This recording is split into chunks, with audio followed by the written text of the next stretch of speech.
Hi, Scott doing at MarineMax here in Louisville, Texas. We're going to take a look at a new brokerage listing I have, 2019 Harris 220 Solstice with a tower, forward bimini, and 250 horsepower Mercury.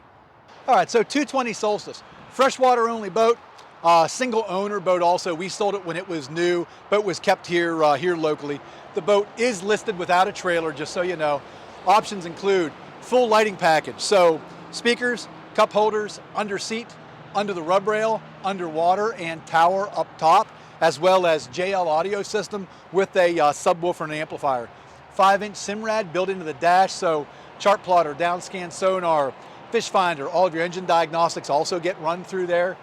Pair of tower cans, extended rear platform, 250 horsepower, submersible swim seat, one of our most popular options, and flip-flop backrest. So easily the most popular of all the floor plans we offered back when this boat was new in 2019. So if you got any questions about this or any other boats you see online, my cell is probably the best way to reach me. That number is 301-501-7123. Thanks a lot. I'll look forward to talking to you soon.